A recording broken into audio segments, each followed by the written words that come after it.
Friends, welcome to my channel. तो आज के वीडियो में हम लोग पढ़ने वाले हैं पाचन तंत्र यानी डाइजेस्टिव सिस्टम। तो पाचन क्या होता है? जो भी हम कुछ खाते हैं उसको छोटे छोटे टुकड़ों में तोड़ना और तोड़कर जो हमारी शरीर उसको अवशोषित कर लेती है उसे हम पाचन कहते हैं। और पाचन तंत्र किसे कहते हैं? जो हमारे पाचन में यानी भोजन को तोड़ने में सहायता करने वाले अंग जो एंजाइम देते हैं उसको हम पाचन, उसको भी मिला देंगे तो पाचन तंत्र बन जाता है। ये दो प्रकार का होता है, एक तो पाचन अंग जिसमें डायरेक्ट भोजन जाता है और एक होते हैं पाचन ग्रंथियां यानी डाइजेस्टिव ग्लैंड जो कि केवल एंजाइम बना के उस भोजन में मिक्स कर देता है।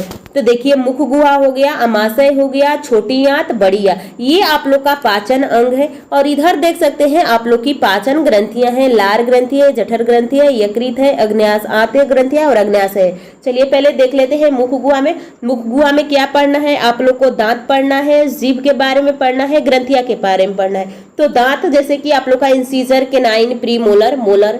जीभ के बारे में पूछा जाता है कि जीभ का आगे वाला हिस्सा कैसा स्वाद बताता है? तो मीठा, एकदम लास्ट कड़वा, नमकीन और तीखा स्वाद बताता है। बीच में कोई स्वाद नहीं होता है क्योंकि बर्ड नहीं पाए जाते हैं। जैसे अपना जीभ बाहर निकाल के देखेंगे तो आगे छोटे छोटे वर्ड्स दिखाई देते हैं, लेकिन जैसे जैसे पीछे जाते हैं उधर बर्ड बड़े होते जाते हैं।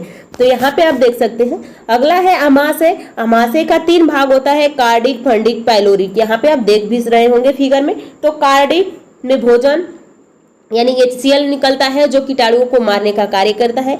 फिर यहाँ पे फंडिक में यानी आप लोग की रुजियां पाई जाती हैं। यहाँ पे भोजन 4 घंटे तक स्टोर होता है। आपको भी पता होगा कि जब देखिए जिस टाइम आपने गेस किया हुआ, जिस टाइम आप डेली खाना खाते हैं, अगर किसी दिन उस टाइम आपको खाना नहीं मिलता है तो आपकी वो रुजियां खड़ी हो जाती है और पेट दर्द करना स्टार्ट कर देता है।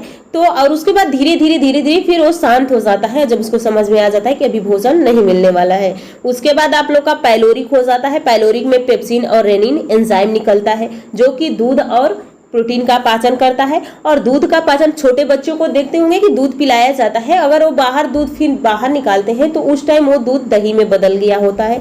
अगला है छोटी आंत। छोटी आंत का 3 भाग होता है, डुओडेनम, जेजुनम, इलियम।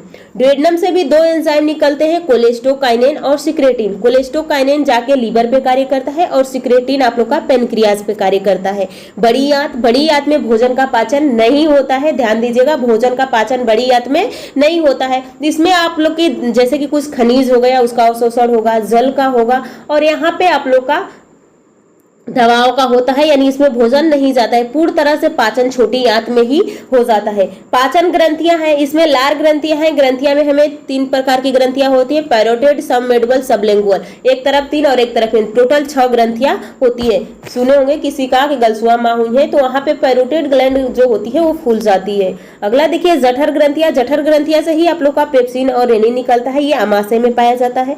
यकृत से आप लोग का पीत बनता है और पीत देखिए, पीत का क्या होता है? वसा का पायसीकरण। यहाँ पे क्वेश्चन पूछा जाता है कि ये बताइए जो वसा का पायसीकरण किया जाता है, तो यहाँ पे क्वेश्चन पूछ ले क्या पीत वसा को पचाता है? तो ये गलत है। वसा को पचाता, जैसे कि वसा का एक मॉलिक्यूल है इतना बड़ा और यहाँ से पीत आ रहा है तो पीत इसको ये पूरी तरह से पचाएगा नहीं, इसको छोटे छोटे टुकड़ों में तोड़ देता है जिसे हम पायसीकरण कहते हैं। तो पीत क्या करता है? इसको तोड़ता है, ना कि इसको पचाता है। अगला देखिए, अगला है आप लोग का अग्न्यास है।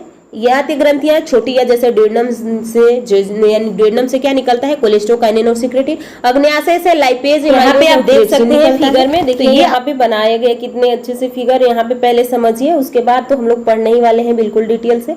देखिए यहाँ पे, देखिए यहाँ पे मुख गुहा है। गुहा किसे कहते हैं? जो खाली जगह होता है जिसमें हम भोजन रखते हैं उसको मुख गुहा कहते हैं। ग्रासनी है, ग्रास नली। ग्रास नली में कोई पाचन नहीं होता है। ग्रास नली का कार्य बस क्या है कि आप लोग का जो मुख से और अमाशय तक जोड़ने का कार्य करती है। ये अमाशय का 3 भाग है, कार्डिक, फंडिक, पाइलोरी।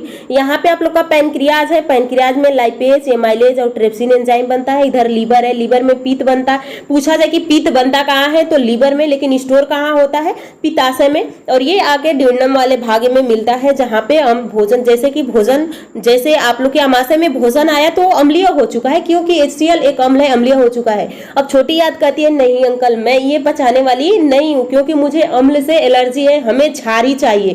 तो अब भोजन को क्षारीय में बदलने के लिए भी पीत की आवश्यकता पड़ती है। एक तो भोजन को क्षारीय में बदलेगा पित्त, और दूसरा पायसीकरण करेगा वसा का, यानी छोटे छोटे टुकड़ों में तोड़ेगा। उसके बाद यहाँ पे भोजन छोटी आंत के ड्यूडेनम वाले भाग में आएगा। फिर जेजुनम, इलियम, इलियम में छोटी छोटी बिलाई पाई जाती है। जब भोजन पूरी तरह से पच जाता है तो उसका अवशोषण करने का कार्य करती है। उसके बाद यहाँ पे अपेंडिक्स होता है। पहले के जमाने में जब मानव था घास उस खाता था या कुछ ऐसे चीज खाता, जैसे आज के समय में हम लोग के शरीर में अपेंडिक्स का कोई कार्य नहीं होता है। बहुत लोगों में अपेंडिक्स में कुछ जाके फंस जाता है, फिर सड़ने लगता है, फिर वहां पे दर्द घाव बन जाता है, तो इसको काट के डॉक्टर निकाल देता है। उसके बाद बड़ी आंत के सिकम कॉलोन रेक्टम में जाएगा, जो कि यहाँ पे बड़ी आंत जल का और दवा का और कुछ खनिज का अवशोषण कर लेगी। इसी में आप लोग का ई कोलाई बैक्टीरिया पाई जाती है। यानी पूछा जाए कि ई कोलाई जीवाणु किस में पाया जाता है, तो वो बड़ी आंत में ही पाया जाता है। आप लोग का विटामिन 12, विटामिन 6 और के का निर्माण करता है, यानी सहजीवी का संबंध होता है। उसके बाद यहाँ पे आप देख सकते हैं गुर्दा यानी एनस होता है। यहाँ पे एनस में जो अपशिष्ट यानी अपचित भोजन है या क्या स्टोर हो जाता है, उसके बाद हमारे ब्रेन को संदेश जाता है कि इसको बाहर करो, तो फिर बाहर किया जाता है। यहाँ पे देखिए मैंने सारे अंग को अलग अलग यहीं से काट के इधर बनाया है, जिससे कि आप लोग को